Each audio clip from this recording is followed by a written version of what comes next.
Hello વિદ્યાર્થી મિત્રો, open study point YouTube ચેનલમાં આપનું હાર્દિક સ્વાગત છે। આજે શીખીશું ધોરણ 6 વિષય હિન્દી પાઠ 3 જરા મુસ્કુરાએ ના અભ્યાસ અને સ્વાધ્યાયના પ્રશ્નોના જવાબની સમજ। સૌપ્રથમ આપણે અભ્યાસના પ્રશ્નો જોઈશું। प्रश्न क्रम 1, सामयिकों अखबारों में से चुटकुले पढ़िए और कक्षा में सुनाइए। आपने जो चुटकुले सुने हो या पढ़े हो उन्हें लिखिए। अहींया तमे कोई पण चुटकुले लखी सको छो। हूँ अहींया लखूँ छूँ। अमित कहा पहलवान से, कमाल है भाई, 5 साल पहले भी तुमने अपनी उम्र 32 वर्ष बताई थी और आज भी अपनी उम्र 32 वर्ष की बताते हो। पहलवान बोला, हम पहलवान हैं, जो एक बार कह देते हैं उस पर अटल रहते हैं, अपनी बात से पीछे नहीं हटते। टीचर ने कहा, जहाँ बहुत बारिश होती है वहाँ कौन सी चीज़ ज्यादा पैदा होती है? छात्र बोले, जी कीचड़। पिता, लंका को सोने की लंका क्यों कहते हैं? बेटे ने कहा, इसलिए कि वहाँ कुंभकर्ण जैसे सोने वाले लोग थे। तो આવી જ રીતે બાળકો તમે કોઈ પણ ચુટકુલે લખી શકો છો।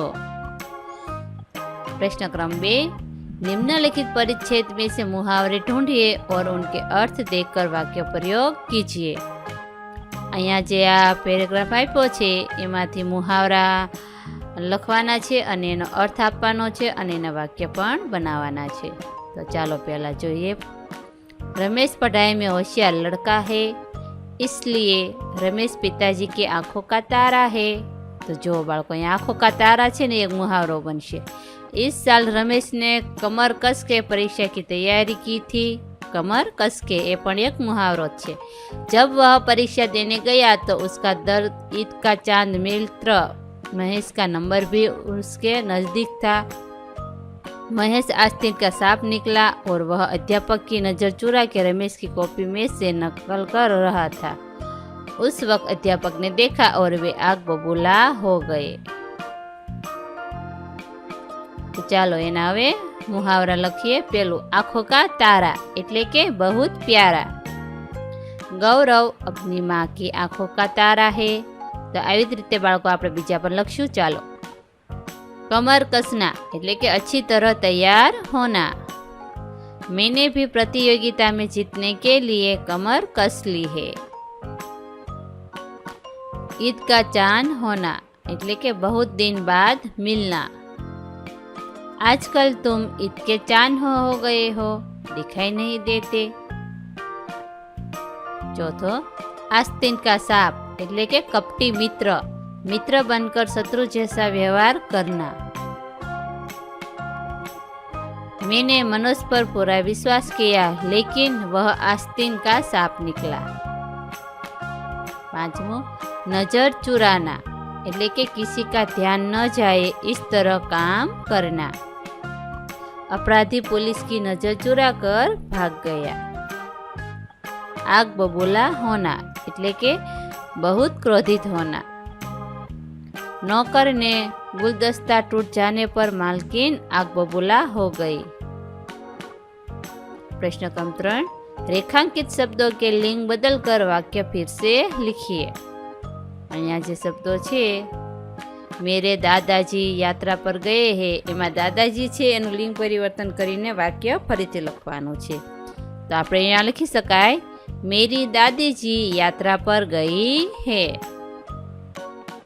बीजू, एक आदमी ने मुझसे कहा। तो अहींया लखशुं, एक औरत ने मुझसे कहा। लेखक कहानी लिख रहा है, लेखिका कहानी लिख रही है।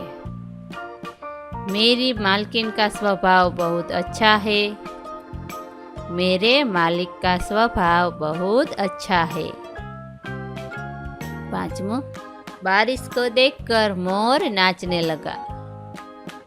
बारिश को देखकर मोरनी नाचने लगी। जंगल में शेर दहाड़ रहा है, जंगल में शेरनी दहाड़ रही है। सातमું, सेठ दुकान में बैठे हैं। सेठानी दुकान में बैठी है। आठमું, अध्यापक पढ़ रहे हैं। तो આપણે અહીંયા લખશું अध्यापिका पढ़ रही है। पंडित रामायण सुनाने लगे। पंडिताइन रामायण सुनाने लगी। लड़का दुकान के पास खड़ा है। एनो जवाब लड़की दुकान के पास खड़ी है। प्रश्न क्रम 4, उदाहरण के अनुसार शब्दों का 4-4 वाक्यों में प्रयोग कीजिए। અહીંયા આપણને ઉદાહરણ આપ્યું છે ઘર, એના વાક્યો मेरा घर सूरत में है। बीजो वाक्य मुझे अपना घर बहुत पसंद है। मेरे घर में 3 कमरे हैं। मैं अपना घर साफ रखता हूँ। तो આવી રીતે બાળકો આપણે એક શબ્દમાંથી 4-4 વાક્યો લખવાના છે। તો ચાલો લખીએ। पहलू बाग, एना वाक्यो लखशु। बाग में फूल होते हैं। बाग में लड़के खेलते हैं। मैं रोज बाग में जाता हूँ। यह बाग बहुत सुंदर है। तो આવી રીતે બાળકો એક શબ્દના આધારે તમે તમારી રીતે વાક્ય બનાવીને લખી શકો છો। નદી, હવે આપણે નદીના વાક્યો લખશું। हम नदी में नहाते हैं। लोग नदी में तैरते हैं। नदी में नावें चलती है।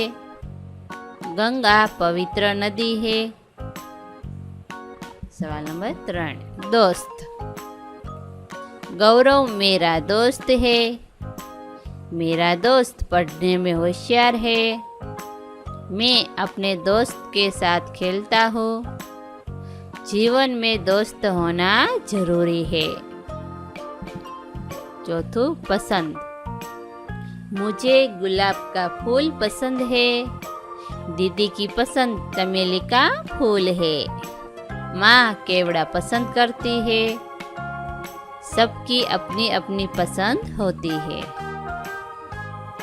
कहानी, मैं प्रेमचंद जी की कहानी पढ़ रहा था। मुझे कहानी पढ़ने का शौक है। गुरुजी ने हमें एक दिलचस्प कहानी सुनाई।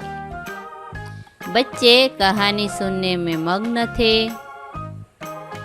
प्रश्न क्रम 5, कहावतों के अर्थ दिए गए हैं। कक्षा में उदाहरण देकर चर्चा कीजिए।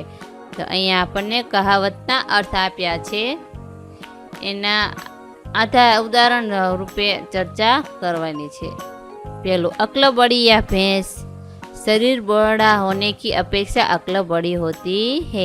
अक्ल बड़ी या भैंस एनो अर्थ थाय शरीर बड़ा होने की अपेक्षा अक्ल बड़ी होती है। शिक्षक ने बोला, हमारी अक्ल मस्तिष्क में होती है। मस्तिष्क हमारी खोपड़ी में होता है। हमारी खोपड़ी भैंस से बहुत छोटी होती है और अक्ल तो उससे और भी छोटी होती है। फिर भी अक्ल को भैंस से बड़ी क्यों कहा जाता है? एक विद्यार्थी ने उत्तर दिया, गुरुजी, कद में बड़े होने से ही कोई बड़ा नहीं हो जाता। रोग का एक कीटाणु छोटा होने पर भी हमें बीमार बनाकर कड़वी दवा खाने के लिए मजबूर कर देता है। इसी तरह अक्ल सूक्ष्म और अदृश्य शक्ति है। यह सारा ज्ञान विज्ञान मनुष्य की अक्ल का जलसा है। यदि भैंस में अक्ल होती तो वह पशु क्यों कहलाती? मनुष्य के पास अक्ल है, इसलिए वह भैंस को पालकर उसका दूध निकालता है। हाथी और शेर भी मनुष्य के वश में हो जाते हैं, इसलिए मनुष्य की अक्ल को भैंस से बड़ा माना जाता है। शिक्षक कहा, हाँ, इसलिए तो कहावत है, अक्ल बड़ी या भैंस। सवाल नंबर 2, आसमान से गिरा खजूर में अटका, એટલે કે એક के बाद एक विपत्ति में फंसना। तो एना चर्चा रूपे આપણે अनुवाद લખશું। शिक्षक ने बोला, गोपाल, क्या इस कहावत का तुम्हें कभी अनुभव हुआ है? गोपाल ने बोला, हाँ गुरुजी, एक बार मेरे दादाजी बीमार हुए, उन्हें अस्पताल में भर्ती कराकर पिताजी घर लौटे तो देखा कि बाथरूम में पैर फिसल जाने से दादी के हाथ और सिर में गहरी चोट आई है।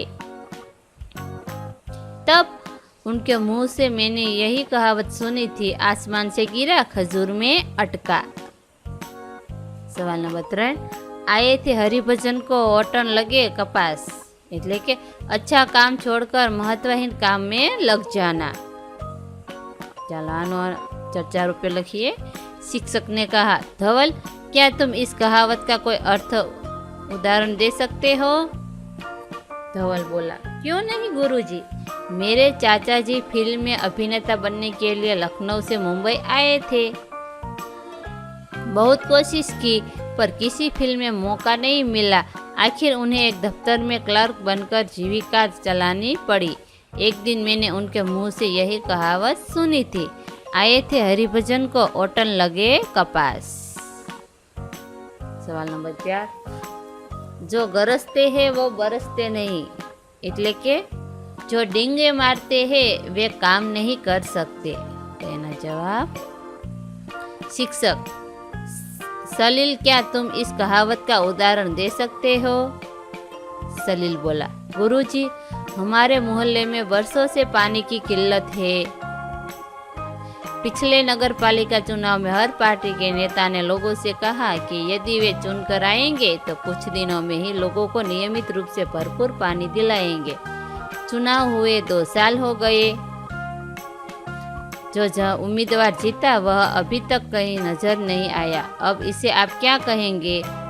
शिक्षक है, सच है, जो गरजते हैं वो बरसते नहीं। सवाल नंबर 5, जैसी करनी वैसी भरनी, એટલે કે जो जैसा करता है उसे उसी के अनुसार फल भुगतना पड़ता है। शिक्षक ने पूछा, सूरज क्या इस कहावत को तुम सच मानते हो? सूरज ने जवाब दिया, गुरुजी अभी मैं स्कूल आ रहा था तो एक युवक एक महिला के गले से सोने की जंजीर झटक कर भाग रहा था। महिला के चिल्लाने पर लोगों ने उसे पकड़ लिया और उसकी खूब पिटाई की, फिर उसे पुलिस के हवाले कर दिया। अब इसे हम क्या कहेंगे? मोहन बोला, जैसी करनी वैसी भरनी। આ વિડીયો નિહાળવા બદલ આપનો ખૂબ ખૂબ આભાર અને ઓપન સ્ટડી પોઈન્ટ ચેનલ તરફથી વિડીયો નિહાળવા બદલ આપનો આભાર। આવા બીજા વિડીયોઝ નિહાળવા માટે અમારી YouTube channel open study point અત્યારે જ સબસ્ક્રાઈબ કરો।